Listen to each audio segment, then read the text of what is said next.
On Constitution Day, President Trump pledges to renew patriotic education. Joe Biden stumbles his way through a softball town hall with CNN, and we may be at the beginning of a population exodus from blue states. I'm Ben Shapiro. This is The Ben Shapiro Show.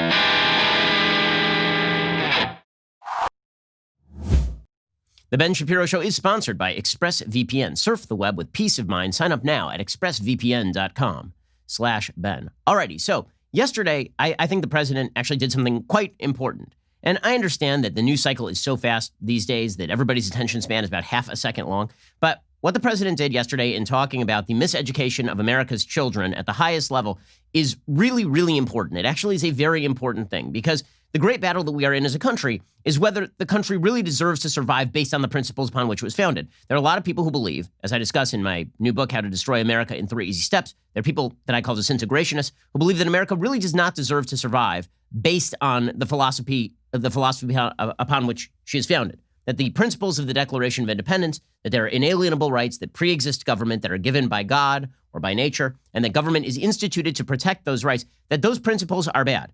That basic principles like freedom of speech, freedom to bear arms, freedom of religion, what these really do is they reinstitute and reinculcate hierarchies of power. That freedom itself is simply a way of cementing current hierarchies of power because freedom of speech really is mostly set up because freedom, it's set up to benefit those who are most capable of taking advantage of the freedom, namely people who are wealthy or people who have access to the press. That freedom to bear arms mostly advantages people who have guns. That freedom of religion mostly advantages people who want to go to church. And thus, if we just got rid of those freedoms and we looked for equal outcome instead, this would be a better world. This is the perspective of much of what they call critical race theory. It is the perspective of the 1619 Project. It is the proscriptive perspective of so many on the radical left these days. And they have gained a lot of power. I mean, there's no question about this. Ibram X. Kendi is considered a real thinker in American life today, which is fairly incredible because he has openly suggested that the Department of, that there be at the federal level in the executive branch, something called the Department of Anti-Racism. This is an actual suggestion that there be legislation creating an executive department of anti-racism at the federal level that actually has the power to strike down and rewrite any law in the United States, federal, state, or local, that does not achieve equal outcome between racial groups, which is an insane contention. That is fascism. Okay, that is overt fascism. That there is an executive body that is unanswerable to the people, whose sole job it is to ensure that all laws achieve equal outcome, not that they are based on rights. In fact, rights must be violated. Kendi is perfectly clear about this. He says the solution to injustice yesterday is injustice today. And the solution to injustice today will be injustice tomorrow. And what he means by that is that people's rights have to be violated to fix historic ills, and that we have to recalibrate the entire system. Now, he's not the first person to make this contention. LBJ made this contention back in the 60s when he suggested that it was not enough to simply set a level playing field. Instead, we had to make sure that everybody was at the starting line in the same place. What he said is, there are people who have been disadvantaged by American history, and there are certain people who are starting behind the 8 ball. We need to move them out from behind the 8 ball so you can have an equal race. Well, that is emotionally compelling, but extraordinarily difficult to achieve without violating the rights of individuals. As it turns out, the best that we can do as human beings is to simply set a level playing field. We cannot redress all historic wrongs. The historic wrongs that ought to be redressed are the ones where the person who has harmed another person pays the person they have harmed, right? That would be normally how you redress wrongs. But to make somebody who has never harmed anybody pay historic redress to a person who has never been harmed by this person is actually a violation of rights. It is a wrong. Okay, well, critical race theory teaches that America was rooted in these hierarchies of power, and that all of America's philosophies are designed to cement those hierarchies of power. They're very clear about this. They believe that Enlightenment principles, things like reason, things like individual rights, that these are merely a guise for reestablishing those hierarchies. Derek Bell is extremely clear about this. That's what critical race theory is, and it has infused large parts of the university. The philosophy of the 1619 Project, which is that America was rooted in slavery, that all institutions of the United States are rooted in slavery and racism and bigotry. What that really is arguing for is that everything that is good about America is fruit of the poisonous tree, and we got to burn it all down. Burn it all down is the underlying factor that unites these ideologies. And all they have to do is point to the historic ills of America and say, that wasn't a bug, that was the feature. That the system was designed this way. And because the system was designed this way, we have to destroy the system.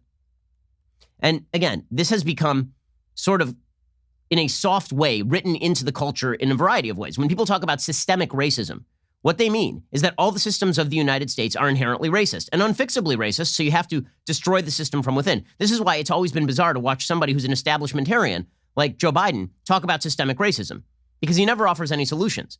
Systemic racism is merely a formula for, if you give me power, I will fix. But of course, he has no power to fix systemic racism, because if it's embedded in the institutions, the only solution is to tear down the entire institution.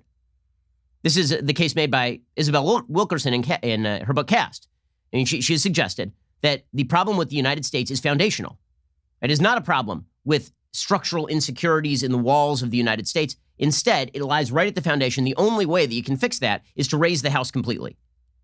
R-A-Z-E, raze the house, right? Destroy it. And so this is the philosophy. And it is being taught increasingly across the country. It has infused the teaching of American history. Howard Zinn, obviously a very, very popular historian who's become in vogue with the jet set glitterati out here in Hollywood, which is why he's name-checked about 8 different times in Good Will Hunting. Howard Zinn was an actual Marxist who suggested that every good that America had ever done was shot through with historic evil, including the victory in World War II. He actually says in A People's History of the United States that the American victory over Nazism was marred by the fact that America took Nazism into its bones, took fascism in. I mean, he says this in his book. America took all of the lessons of the Nazis and integrated them.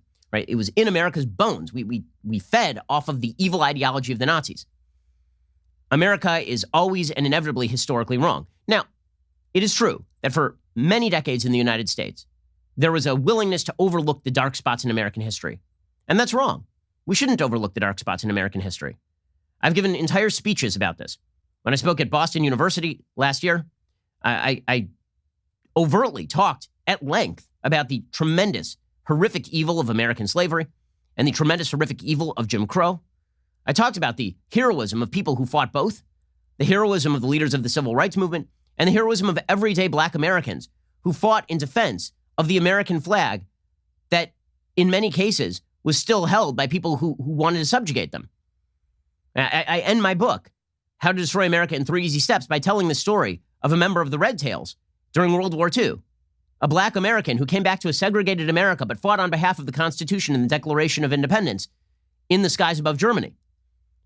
There's tremendous heroism in the American story, and there's tremendous darkness, but the heroism outweighs the darkness. And the philosophy of the United States is what has allowed us to grow. It's what has allowed us to take universal evils and destroy them in the United States. See, the way that people who really don't like the United States think about the United States is that all universal human evils are unique to the United States, and all unique American goods are universal.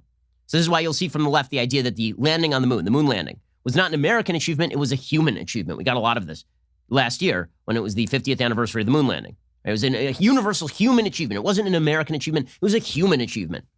The growth and prosperity of the United States, that's not an American achievement, that's a world achievement. That the natural state of man is to be prosperous. It's something Nelson Mandela once said idiotically. The natural state of man is to live life of chaos and privation. That is the natural state of man. It takes civilization to prevent that from happening. We've developed entire civilizations to prevent all of us from living in the wild. That's what civilization was designed to do. And it took thousands of years of development to get here. The level of ingratitude toward America that it takes to look at the things that make America great, our level of freedom, our level of prosperity, spreading that freedom and prosperity to billions of people abroad over history. And to say, well, that was universal, but what's unique about America is American slavery. It's historically ignorant, it is wrong-headed, and it is designed to disintegrate the bonds that tie us together.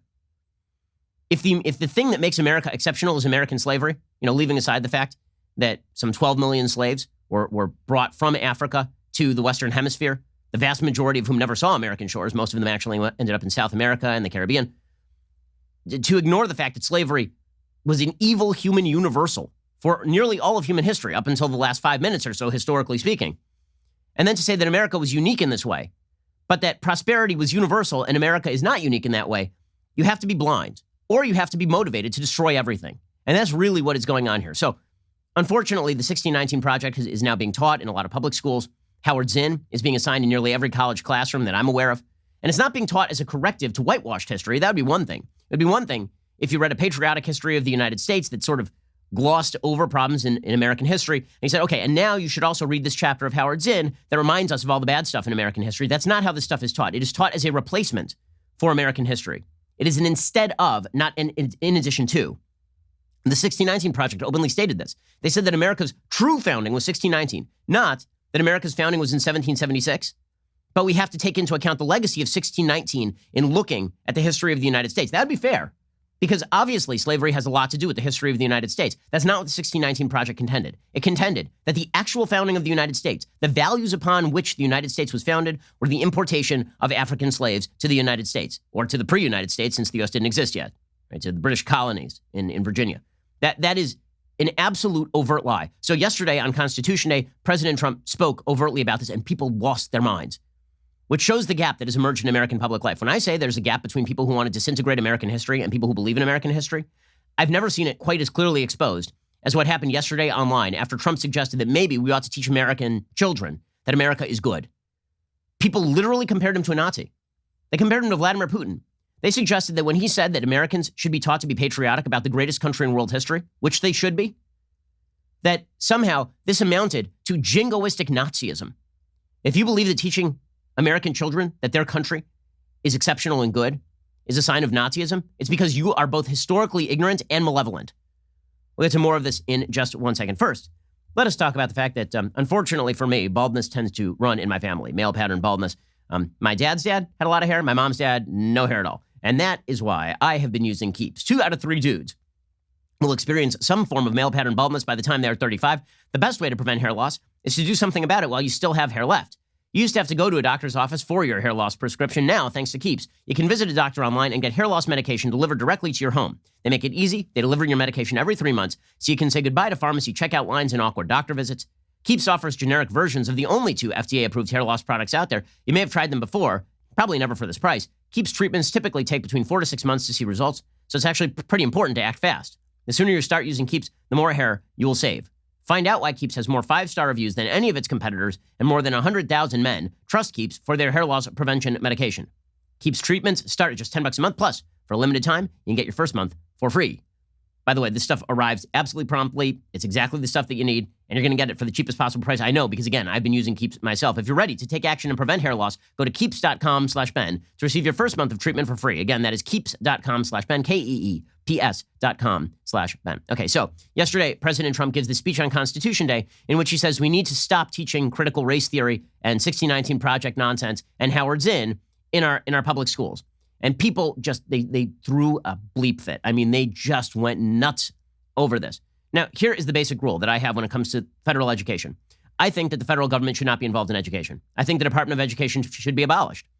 The reason I believe this is because the same federal Department of Education capable of telling states to teach good history is similarly capable of telling the states to teach quite bad history or to teach Common Core.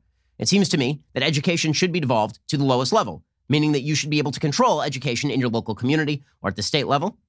I mean, in an ideal world, obviously, you would have community schools that are directly funded by parents and by members of the community, whether it's parochial schools or whether it's private schools or whether it's charter schools.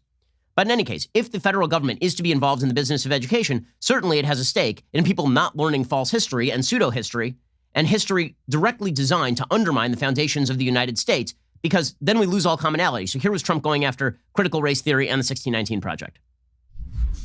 The left is attempting to destroy that beautiful vision and divide Americans by race in the service of political power. By viewing every issue through the lens of race, they want to impose a new segregation, and we must not allow that to happen. Critical race theory, the 1619 Project, and the crusade against American history is toxic propaganda, ideological poison that, if not removed, will dissolve the civic bonds that tie us together. Fact check, absolutely true. I mean, someone could write a book about it. Oh, wait, I did. How to Destroy America in 3 Easy Steps, if you want the long version of Trump's speech with a full chapter on a more accurate history of the United States and what that would look like, including all of the dark spots in American history, including the mistreatment of Black Americans, the mistreatment of American Indians, and all the rest. Okay, he is correct about this. This is toxic stuff, suggesting that America has no foundational principles, which is what CRT says, that all the foundational principles are basically just a pasteboard fabric that is designed to obscure deeper, evil attempts to install racial and class hierarchies is disgusting, and it destroys the country. And he's exactly right about this. Any country that hopes to survive has to share a philosophy, has to share a history, has to share a culture. CRT 1619 Project, they're aimed directly at this. Now, it used to be, by the way, that the Nicole Hannah-Jones of the world would fully admit this. Right? Nicole Hannah-Jones literally tweeted this out about the 1619 Project back in July. Quote, "I've always said the 1619 Project is not a history. It is a work of journalism that explicitly seeks to challenge the national narrative and therefore the national memory. The project has always been as much about the present as it is the past. In other words, we want to shift how Americans think about America dramatically, right? We don't want to shade it. We don't want to remind them of bad things. We want to completely shift the narrative. She's a radical. It's an incredibly negative thing. The fact that she won a Pulitzer for a project that is so bad it was fact-checked and she refused to change the facts, she's awful. And the fact that they made her the de facto editor of the New York Times demonstrates where our media are at and where the far left are at. Or the mainstream left, I should say, at this point. Okay, so Trump continued. He said it is child abuse to teach critical race theory to kids. This is 100% true. Again, teaching a child of any ilk that in a free country, you are a victim. And that you're inherently a victim because the systems will victimize you. The systems are out to get you. There is no greater act of viciousness you can visit upon a child than teaching a child that no matter how hard you work, you are bound for failure. That is a vicious thing to teach a child. I have 3 children. Last I checked, we all live in the United States. My kids are Jewish, as it turns out. And it turns out that the number one group in the United States targeted for hate crimes are Jews. Do you think that I'm telling my 6-year-old that no matter what you do in the United States, you will not succeed? First of all, I can't tell my kids that because it's an overt lie. But beyond that, it is an act of deep, abiding immorality to teach people that they are victims of systems they cannot see, especially when that is not true. It turns out that when people are victims of systems, you typically can see it. Right? Jim Crow is a system where you can point at it and say, you're a victim of the system because they literally will not allow you to go to that school across the street because of your race. That is a fairly obvious situation in which you're a victim of the system. Even in that situation, the most successful people are people who don't think of themselves as victims. Being a victim is not being a hero. Overcoming victimhood is heroism. Reveling in the fact that there are obstacles in life is the least likely thing to lead you to a successful life. And it happens to be an overt lie in modern America. So here is Trump saying that CRT is effectively child abuse. This is ideologically correct. Critical race theory is being forced into our children's schools. This is offensive and outrageous to Americans of every ethnicity, and it is especially harmful to children of minority backgrounds who should be uplifted, not disparaged. Teaching this horrible doctrine to our children is a form of child abuse in the truest sense of those words. Okay, so Trump moves on and he calls for patriotic education. This is what drove everybody nuts. The minute you say patriotism to the left, the fact that the word patriotism is anathema to the left should tell you something about what the left believes about the country. Do you want to live in a country where the entire governing system, the people, the entire intelligentsia believe that being a patriot makes you a bigot? Because this is what people believe. I am not joking. Online, as soon as Trump said patriotic education, Hitler Youth trended yesterday on Twitter because he said that he thinks that Americans should be patriotic about the country and that kids should be taught to be patriotic about the country. Hitler Youth. That's insane. He is not saying that you should be patriotic about all of America's evils. He's saying you should be patriotic about America's founding documents, about our ideology, about our history. They should be patriotic and recognize the evils of American history. In the speech, he mentioned some of the evils of American history. But the media deliberately overlooked that in order to declare that he was some sort of uber-nationalist, Deutschland über alles Nazi. It's insane. It's insane. Okay, we'll get to more of this in just one second. But first, with everything going on right now, you may be wondering whether you can get life insurance. I mean, there are wildfires and hurricanes and pandemics and riots. I mean, it's a good time out there, but you do need life insurance. Can you get it? You can. All you need to do is head on over to policygenius.com right now. You could save $1,500 or more per year by using Policy Genius to compare life insurance policies. When you're shopping for a policy that could last for a decade or more, those savings really begin to add up. Policy Genius is an insurance marketplace built and backed by a team of industry experts. Here's how it works. Step 1. You head on over to policygenius.com. In minutes, you can work out how much coverage you need and compare quotes from top insurers to find your best price. Step 2. Apply for your lowest price. And step 3, the Policy Genius team handles all the paperwork and the red tape. They handle the rest. Policy Genius works for you, not the insurance company. So if you hit speed bumps, they will handle it for you. If you need life insurance, head on over to policygenius.com right now to get started. You could save $1,500 or more per year by comparing quotes on their marketplace. Policy Genius. When it comes to insurance, it's nice and important to get it right. Be a responsible human being. Go get life insurance right now at the best competitive price. Policygenius.com. Again, that's policygenius.com. Okay, so Trump yesterday calls for patriotic education. This should not be controversial. Of course, Americans should believe America is good. How this is in any way controversial is absolutely beyond me. Frankly, I think that you have to be mentally deficient to believe otherwise. That American children should be taught that the country that they inhabit is good, and that it has historically provided incredible good for the world, and that its founding ideology is good. What, you want them taught that America's evil? I mean, the answer is yes. That is the actual answer. There's a huge cadre of Americans who believe that children in America should be taught that the country is evil and must be torn down to the root. Here's Trump yesterday. The only path to national unity is through our shared identity as Americans. That is why it is so urgent that we finally restore patriotic education to our schools. Today, I'm also pleased to announce that I will soon sign an executive order establishing a national commission to promote patriotic education. It will be called the 1776 Commission.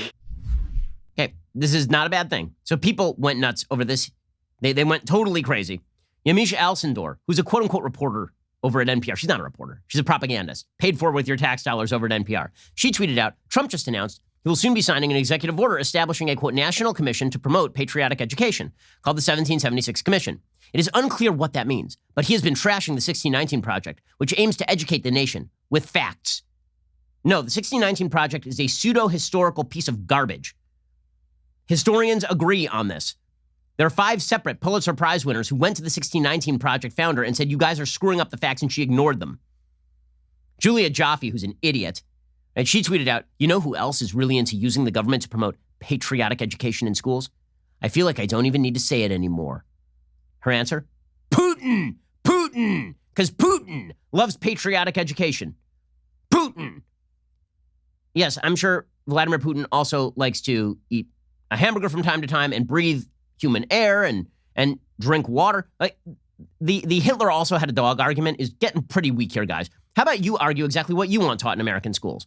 Because it turns out that what a lot of these people want is not American history taught in an accurate way, with all of the great and glorious founding ideology of the founders, not with the full history of the United States, with all of its downs and all of its ups. Instead, what they want is an unending litany of America's evils, and the underlying argument being that all of those evils are a direct result of America's constitutional governmental system and the false principles of the Declaration of Independence. This is the argument that is taking place. This is exactly the argument that's taking place. It was amazing. Some people I was friendly with, I was tweeting with yesterday online, people were getting very angry at Trump over this, saying, well, Trump's patriotic education is just going to whitewash history. I said, do you think that Donald Trump is actually going to sit there and write the curriculum? Like, really? Donald Trump is going to sit there and write? These same people who believe that Donald Trump has no attention span and is an idiot think that he is simultaneously developing the vaccine so as to kill everyone, and also he's going to write the entire educational curriculum for every young child across the country. Alternatively, he will have exactly what he said he will have, a national commission that takes a look at educational standards and says, we are not going to teach pseudo-historical neo-Marxist garbage about how America is inherently evil. That's a good thing. Again, you want to make the argument on a systemic level the federal government should not control education? I'm with you. Let's do it. I don't think you want to have that argument. I think what you actually want is to force the federal government to sponsor and subsidize your anti-American bullcrap. Adam Serwer, who writes for The Atlantic, sometimes intelligently, sometimes not, he tweeted out yesterday, it's political correctness to say that the federal government should stop the teaching of 1619 Project or critical race theory. That's political correctness. No, it's political correctness to demand that the federal government subsidize that stuff. If you want to make the argument that the federal government should not be in the business of subsidizing education and attaching strings, join the libertarian side, gang. But if you're arguing that the federal government gets to make the rules, then of course the federal government has somewhat of a stake in ensuring that people do not learn that it would be a good thing to tear out all the institutions of the federal government. And by the way, they would be right, especially when you're talking about pseudo-historical nonsense. Okay, in just a second, we're going to get to what is the greatest troll move I think I may have ever seen in politics. It's pretty spectacular from the Trump administration. Then we'll get to Joe Biden stumbling and bumbling around a drive-in stage. He thought it was 1965. It was great for him. We'll get to that in just 1 second. First, let's talk about the fact you are spending way too much money on your cell phone bill, like a lot too much money. Why? Well, a few reasons. One, you're paying for all of the middlemen, right? You go over to one of these big cell phone stores and now you're paying for the storefront and you're paying for all the employees and all that. But beyond that, you're also paying for unlimited data, which you're probably not using. Instead, why don't you just go over to Pure Talk? Pure Talk will give you the exact same coverage, same towers, same bars as AT&T, Verizon, T-Mobile, but it'll cost you half. No contract, no excessive fees. Right now, you can enjoy unlimited talk, text, and 2 gigs of data, all for just $20 a month. The average person is saving $400 a year on their wireless bill. So grab your mobile phone, dial pound 250, and say Ben Shapiro. When you do, you save $250 off any iPhone, including the new iPhone SE. Again, that is pound 250, say keyword Ben Shapiro. Pure Talk USA, simply smarter wireless. Go check them out right now. You're overpaying your cell phone bill. Why exactly would you not seek to save $400 a year on your wireless bill? And again, you'll save $250 off any iPhone, including the new iPhone SE. When you get involved, dial pound 250, say keyword Ben Shapiro to get started with Pure Talk USA today. Okay, so I will say that calling the left on their BS is extraordinarily fun to watch. It really is. So the entire educational system of the United States, higher education particularly, has decided to imbibe deeply, drink deeply from the narcissistic, disassociative wellspring of critical race theory. What I mean by that is that there are a bunch of people in higher education who want to say, yeah, America's racist, but we're not that. So we will acknowledge our own racism. We will do the Maoist struggle sessions where we announce our own guilt. And thus we shall have alleviated our guilt, and we have reestablished our moral bona fides, and now we get to make the new rules, right? We will have expiated our white guilt and reestablished our moral authority over everyone to restructure the system from within. And this is why you see all these major corporations sending out letters talking about the evils of capitalism and how America's racist and they're racist. Do they really believe any of that? Of course they don't. Of course, there's not one of these major corporations whose leadership truly believes that America is deeply and inherently systemically racist, that their company is deeply systemically racist, or that capitalism is bad. Not one of these companies believes that. The NFL does not believe that. The leadership of the NBA does not believe that. No one believes this. This is all kowtowing to a particular narrative, so people will leave them alone. It is so that they can buy the allegiance of the wokesters in the media and the woke scolds online.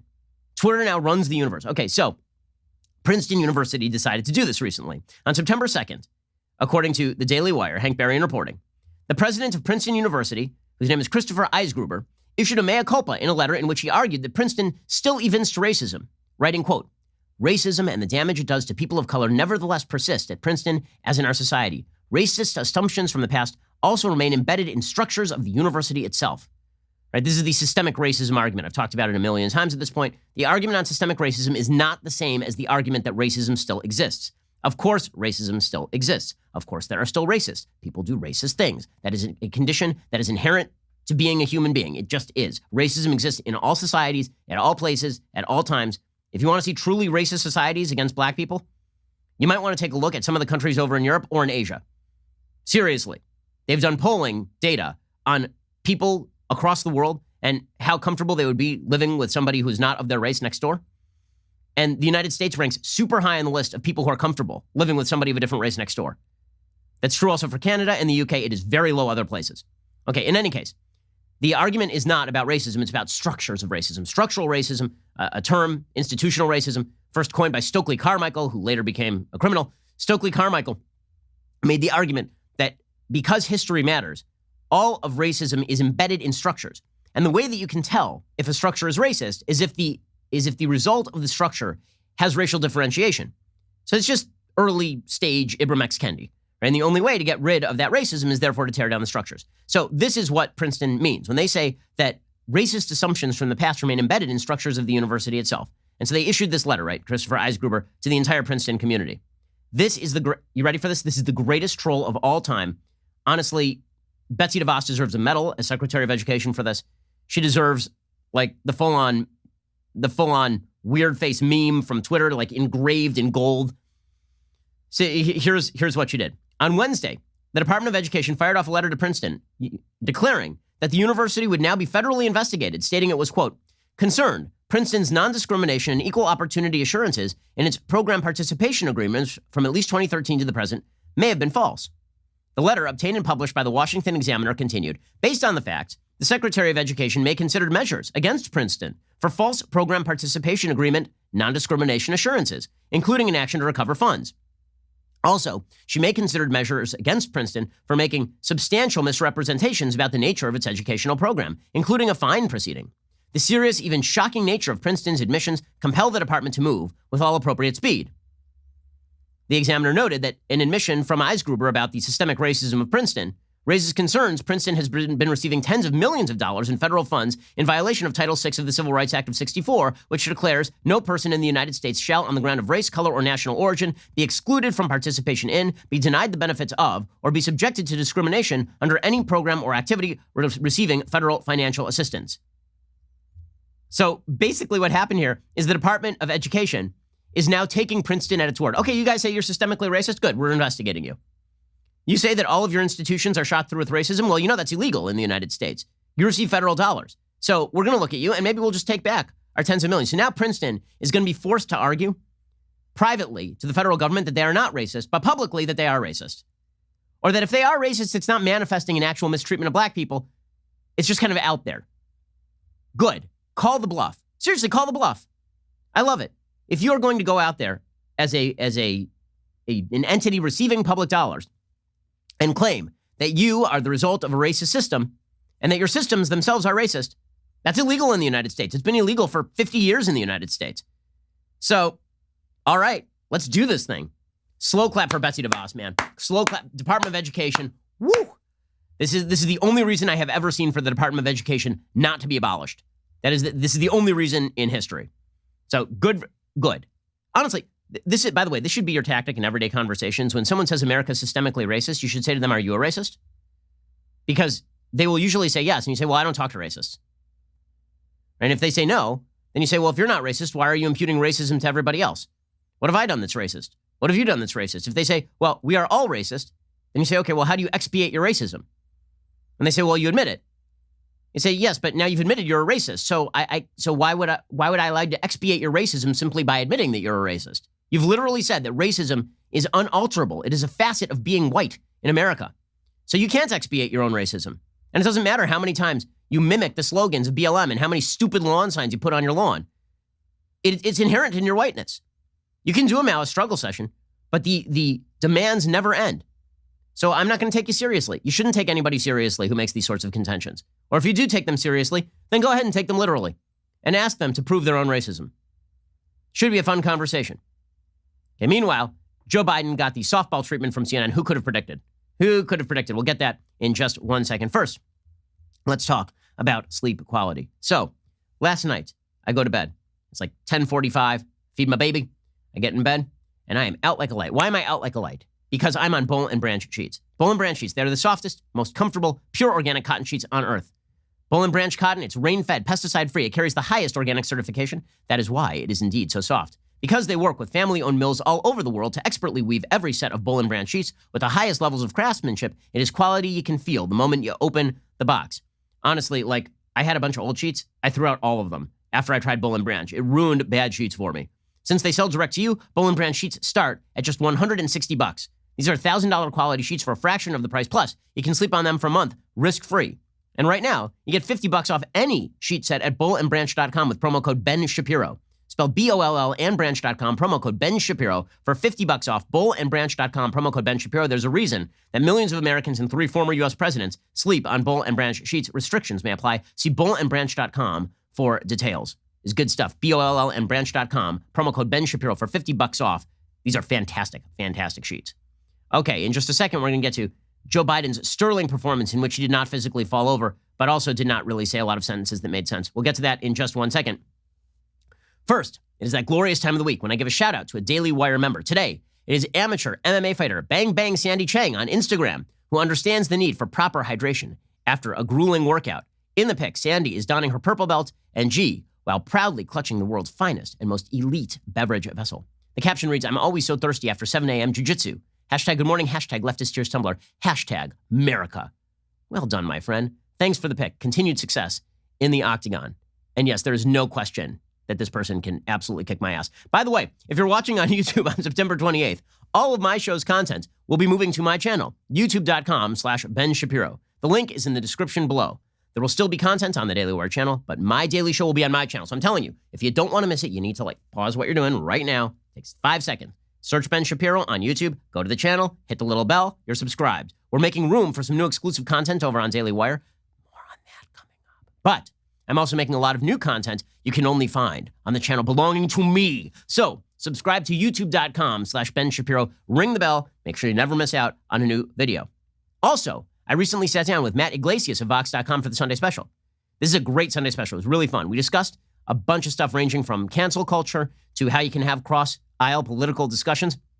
One of the things that was really fun about this is Matt and I have been sniping at each other on Twitter for years and years and years. And we still had a friendly conversation because it turns out that people can still have friendly conversations. All they have to do is not be jackasses. Give it a listen this Sunday. If you can't wait until then, go subscribe at dailywire.com/subscribe, and you can watch the episode a day early. Take a bit of a listen to the trailer. This is probably not the Ben Shapiro show audience, but, my progressive friends will want me to acknowledge that some bad things happened across the settling of the West and all that kind of stuff. But, it was done for a reason. And I'm basically arguing for a continuation of that kind of vision that, the United States is great and should want to be great and powerful, and that means having more people.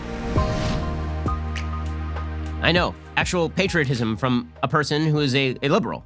It turns out that I think that the gap in the United States right now is not even really between everybody who is kind of left-leaning and everybody who's right-leaning. I think it's between liberals and conservatives on the one hand and wild leftists who want to destroy the country on the other. And that is their fundamental ideology.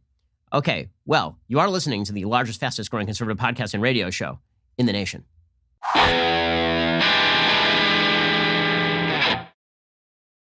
Alrighty, so Joe Biden had a town hall last night. So remember, a couple of nights ago, Donald Trump had a town hall on ABC.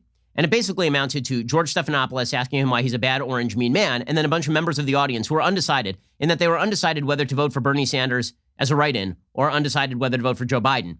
That was really the entire audience. Look at these undecided voters who have to decide whether or not to cast a vote for the Marxist Party or for the neo-Marxist Party. It was amazing. So Joe Biden does a town hall on CNN, and he has not asked a single really difficult question during the entire time. He still manages to sort of bloviate his way through it. Now, understand that Joe Biden's entire campaign is, I'm a nice old codger. I mean, that's really what I am.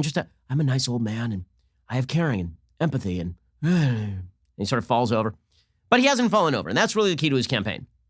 The minute he falls over, he's got a real problem on his hands.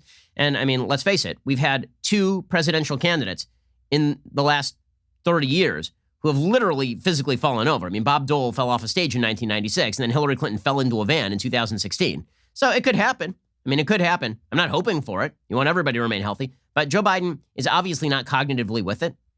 And so it's hard, honestly, it's kind of hard to watch, because just as a human being, you're kind of rooting for him to finish his sentences. You're rooting for him to somehow come up with a cogent thought, because it's hard to, I mean, it's like watching The Office, except not funny, right? The Office, the awkwardness is the funniness. Here, it's actually not funny because he's kind of struggling to get the sentences out and struggling to get the paragraphs out. And it's really not good. But according to the media, it was a masterful, brilliant, edifying performance by Joe Biden. And the reason that it was brilliant and wonderful and edifying is, of course, because it was, in fact, Joe Biden talking. And the fact that he was not asked a single difficult question, that's normal. According to CNN, Brian Stelter suggested last night, not kidding, Brian Stelter put in his newsletter, why is it that Joe Biden is basically getting treated with kid gloves? His answer is because Donald Trump is a big, bad, orange, mean man. Quote, of course they are treated differently. The notion that Trump should be interviewed in the same fashion as Biden is absurd. Trump has no allegiance to the truth. It shows every single time he's in front of a camera. He lies, misleads, and promotes conspiracy theories at an unprecedented rate in modern American politics. So in other words, Trump should be asked difficult questions because Trump is a very bad, orange, mean man who says things that I don't like. But Joe Biden is a wonderful man who never lies and has never bloviated and has never prevaricated, never committed plagiarism, never exaggerated, never been insulting about Indian Americans, never done any, okay. So the media have now justified their own failure of journalisming by suggesting in true journalismic fashion that they really can't ask questions to Joe Biden that are tough because Joe Biden is just too wonderful a human being. Still, Joe Biden does this town hall last night and it gets awkward. So, for example, he was asked specifically about the Green New Deal. he randomly lost his train of thought in the middle of the answer and talked about ventilating schools, which is a weird thing to do. There's so much we can do and still make it better for people. We're going to invest in close to $1 trillion over time, in the near time, for infrastructure. We're going to build green infrastructure. For example, I propose that we spend $100 billion on making sure our schools have the right right ventilation, making sure schools, in fact, are safe, making sure schools are in a position where they are not generating the use of more energy. Okay, so he loses track in the middle, obviously, and then he realizes, oh, wait, this was a question about the Green New Deal. I probably need it. Ventilating schools, making them safer, that's a COVID thing. That's not a Green New Deal thing. He just loses track in the middle, and there's a lot of this. He was asked by a woman who was a farmer about overregulation. His answer was something having to do with chicken bleep in Delaware. Not kidding. Literally, he gave an answer about chicken manure in Delaware. And the lady is staring at him like, I don't know what you're talking about, Joe. Here's the question and answer. Unbelievable. In the United States, in my state of Delaware, we have a $4 billion industry, chicken and poultry, and all the manure, quite frankly, that is a consequence of chickens. And so it's polluting the Chesapeake Bay. What we found out, we've invested a lot of money. We found out you can pelletize this and take out the methane, so you're in a position where you can use that fertilizer without the damage that was being done before. The same way with horse manure and cow manure and pig manure. He is definitely an expert in types of manure and slinging them around. That lady's expression, they just need to close in on her face and then go directly to the Curb Your Enthusiasm credits, because she's like, what in the F? I was just asking about, like, please don't shut down my farm through your crappy overregulation and your Green New Deal nonsense. And he's like, let me tell you about this time I saw on the side of the road. Let me just tell you about this time where I saw, like, there was poop, and I don't know whether it was, like, from a beaver or a dolphin, but it was on the side of the road, and I picked it up, and I said to Corn Pop, why is there poop in my leg hair? Why? And everybody's like, woo! Joe Biden, look at that performance, woo! That man is going to be our president for 32.7 seconds before Kamala Harris is the president of the United States. Joe Biden also unleashed a bit of radicalism that the media immediately covered up. So he said he backed the Green New Deal, but then he backed off it, right? This is the way that Joe Biden does it. He is asked specifically about the radical policies of his own party, and then he says he backs them, but I've also provided an alternative plan that's not quite as radical. And that way, when Republicans say he backs the Green New Deal, the media fact-check them and say, but he also said that he has his own plan. Okay, you can't have it both ways. If you back the Green New Deal, you want $93 trillion in new spending. Trillion, with a T. But watch Joe Biden split the baby here. She was asking about the Green New Deal. Do you back that, or do you think it's too much? No, I don't think it's too much. No, I have my own deal. I've laid it out in great detail. And which the Democratic Party's adopted as a platform.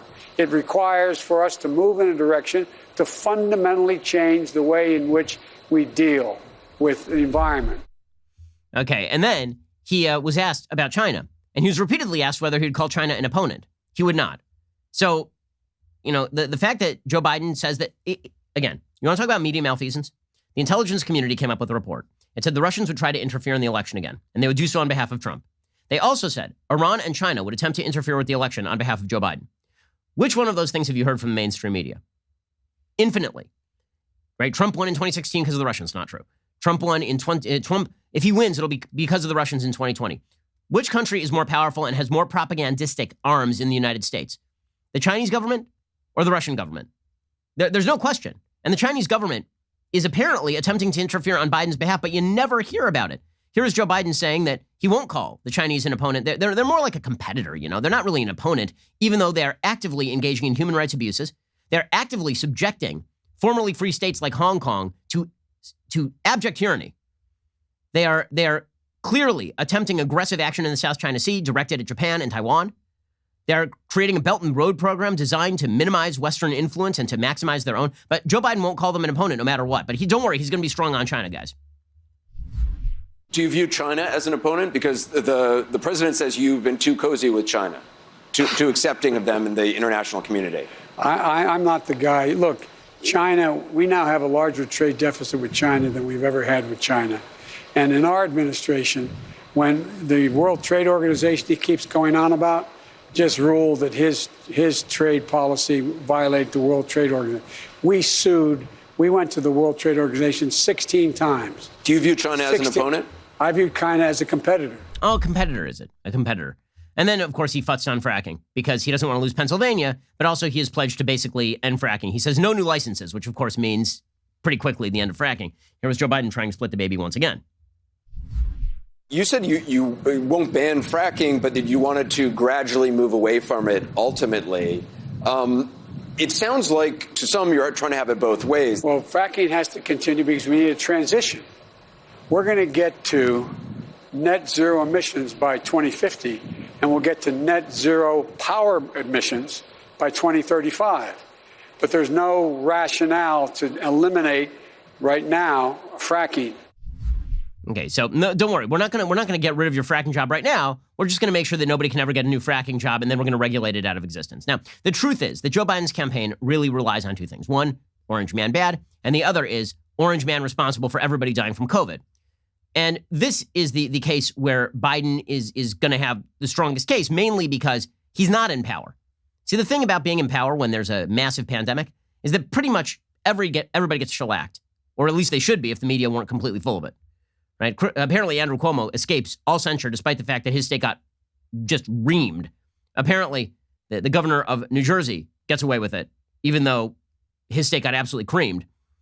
But bottom line is that you can blame Trump for everything, and that's what Biden proceeded to do last night. He said that the virus is costing us our freedoms. Well, actually, right now, it's the lockdowns that are costing us our freedoms, not the virus itself. Because if people wore masks in public places and they are young and they are not sick, we could all be back at work right now. And in fact, that is what we should be pursuing. In fact, that is what most places in Europe are pursuing right now. But according to Joe Biden, it's only the virus. The virus is the only reason why we're locked down, not actual formal lockdowns in many, many states, including California, where literally half of the unemployed now live. I would tell you what takes away your freedom. What takes away your freedom is not being able to see your kid, not being able to go to the football game or baseball game, not being able to see your mom or dad sick in the hospital, not being able to do the things. That's what costs our freedom. And it's been the failure of this president to deal with this virus. And he knew about it. He knew the detail of it. He knew it in clear terms. Imagine had he at the State of the Union stood up and said, when back in January I wrote an article for USA Today saying, we've got a pandemic, we got a real problem. Imagine if he had said something. Okay, if he had, you wrote that editorial in USA Today, Joe, in which you said coronavirus could be bad. Then you proceeded to hold in-person rallies up until the first week of March. At no point did you call for universal masking in February. At no point did you call for lockdowns in February. At no point did anybody do any of that stuff. This revisionist history, whereby Democrats just don't exist in the narrative, is truly incredible. Joe Biden actually made the claim yesterday that if Trump had done his job, every single human being who has died from COVID would still be alive. That is patently nuts. I mean, there's no evidence this is the case at all. If the president had done his job from the beginning, all the people would still be alive. All the people, I'm not making this up, just look at the data. Look at the data. You are making that up. There is no evidence that that is the case. None. If the president had done his job since the beginning. You held rallies until March, you doof. Okay, but of course, again, it's very easy to sit outside because when a bad thing happens and the person in power is in power, you can easily blame them. And if you're the media, you just go right along with it. Then, of course, Joe Biden jumped on William Barr. So William Barr is the attorney general, of course. And yesterday, Barr gave a speech talking about, at Hillsdale College, talking about the DOJ. And in the middle of his Q&A, he was talking about the COVID lockdowns, and he said they were a radical intrusion on liberty. So let's actually play the clip of Bill Barr so you get the full context as to what he's saying here. Stay-at-home orders is like house arrest. It's other than slavery, which was a different kind of restraint, this is the greatest intrusion on civil liberties in American history. We have epidemics and pandemics. This is a very serious one, a grave one, but they come and just because something is a medical crisis, it doesn't give a complete blank check to executive rule. So it was the slavery reference that, of course, he's getting hit over. He was not comparing the moral quandary of slavery and the moral evil of slavery to the morality of lockdowns, you idiots. He's explicitly denouncing that. He's explicitly taking that and saying slavery to the side, which is a whole different issue because of its inherent moral evil, right? That putting that issue aside, if you're just talking about restrictions on daily movement by Americans, this is the greatest restriction on daily movement by Americans in American history, which by the numbers is essentially true. He's explicitly saying it's not like slavery. And so the media go, well, he's comparing it to slavery. And then they ask Joe Biden, and it's like, Joe, what do you, here's a brick. Would you like to hit William Barr with it? And Joe's like, well, I can't swing it very hard and I can't lift it very high, but I guess. All right. He's sick. He's a bad man. William. Do you think the comments by the Attorney General contribute to people, encourage people not to wear masks? Sure. Quite frankly, they're sick. Think about it. Did you ever think, any of you, you'd hear Attorney General say that following the recommendations of the scientific community to save your and other people's lives is equivalent to slavery? People being put in chains. You lost your freedom because he didn't act. I have a question. In that sentence, he said you lost your freedom because you didn't act. You lost your freedom. He's saying that it's a restriction. You lost your freedom. Seems like a restriction on liberty. Also, he deliberately did not compare it to slavery. He explicitly took slavery and put it to the side. And so Joe Biden, who apparently doesn't speak English or is wildly dishonest or both, is like, no, he was comparing it to slavery. He was absolutely 100% not comparing it to slavery.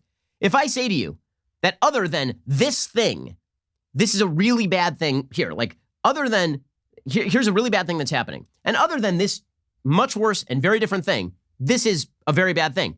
That is not me saying the two things are equivalent. It's me deliberately disassociating the two things, you morons. Okay, but again, Joe Biden, he was treated with kid gloves. By the way, Politico put out an actual tweet in which they admitted this, right? Here's Politico's tweet.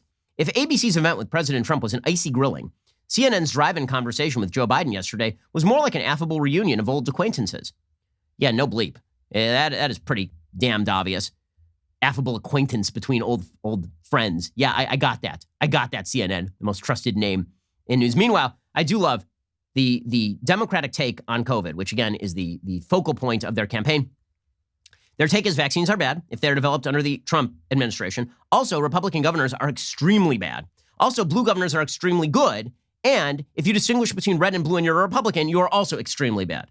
So that is the line right here. So the pro-science crew, here's Joe Biden yesterday saying that he doesn't trust Trump on the vaccine. No one's asking you to trust Trump on the vaccine. Trump ain't the one handing out the vaccine or developing the vaccine. You know what we're asking you to do? Trust all of the departments inside the federal government whose absolute task. Do you trust Redfield? Do you trust Fauci? Do you trust Birx? Do you trust the doctors who you've been lighting votive candles to for months at this point? Here's Joe Biden talking down vaccines. It's amazing. This is the party that says that they are all in favor of the science and all in favor of ending the problems of COVID as soon as possible, talking down one of the chief ways we're going to end that problem, which is the development of a vaccine. First of all, I don't trust the president on vaccines. I trust Dr. Fauci. If Fauci says the vaccine is safe, I take the vaccine. That we should listen to the scientists, not to the president. Okay, so who do you think is going to be making the vaccine? But here's the problem. When you say you don't trust the vaccine as long as Trump is in office, what you really mean is you don't trust the vaccine until Trump is out of office, right? Because your implication is that Trump is pressuring the scientists to botch this thing.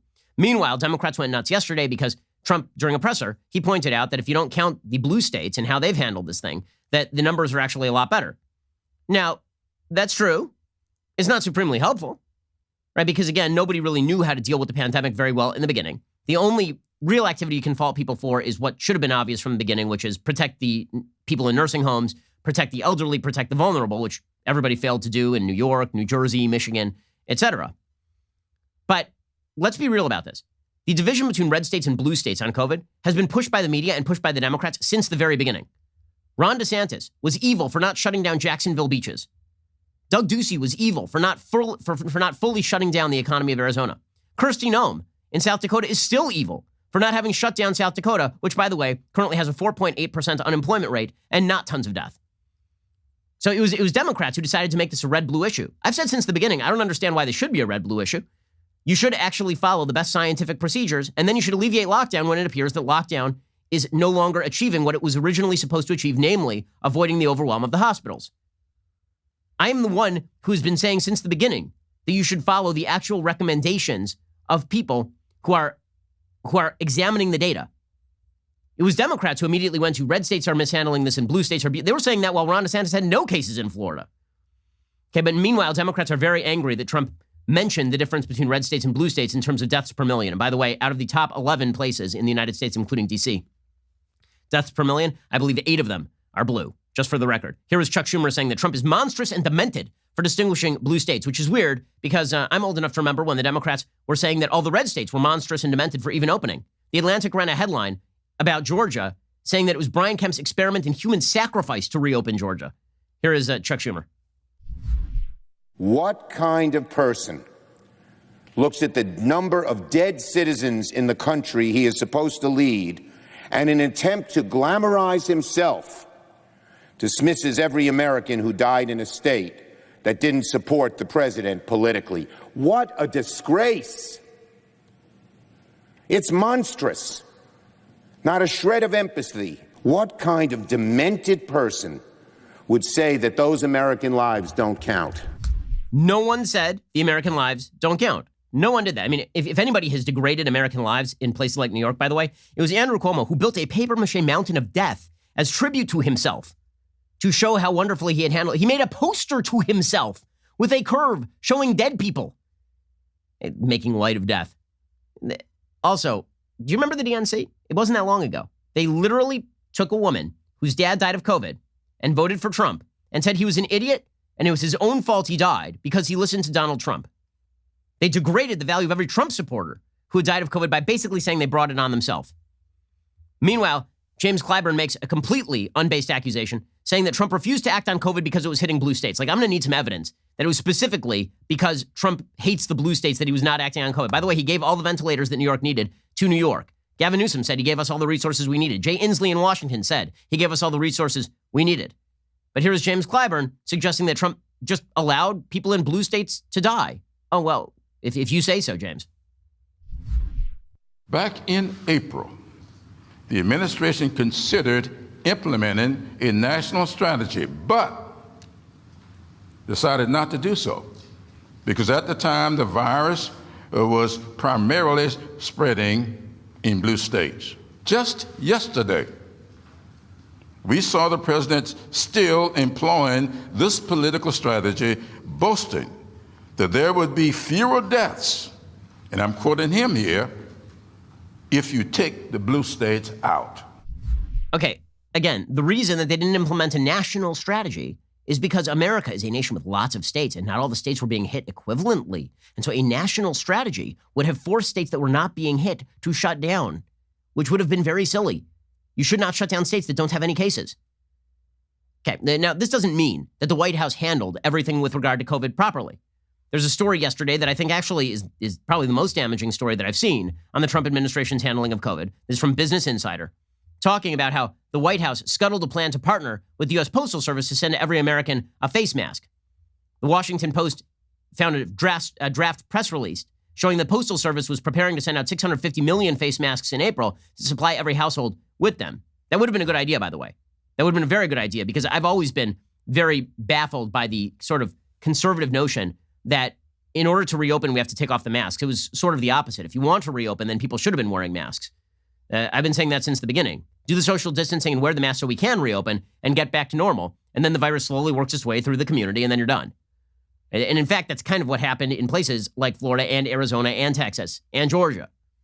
Yeah, the masking rate went up as the virus went up. So that was a mistake, obviously. And mistakes clearly were made by the Trump administration. But again, the notion that Democrats would have handled this tons better, I'm waiting to see any evidence of that at all. Okay, so I do want to make a quick note here that tonight is Rosh Hashanah. So Rosh Hashanah is the beginning of the Jewish New Year. And so I want to talk for just a minute about Rosh Hashanah because it is a very meaningful time in Jewish life. And frankly, I think it has some things to teach everybody about the nature of the universe in which we live. So the Jewish New Year happens starting tonight. It carries on for 2 days. It's sort of different from the American New Year or the World New Year in that during the American New Year, you drink and you're merry. and then you sort of make resolutions for the new year.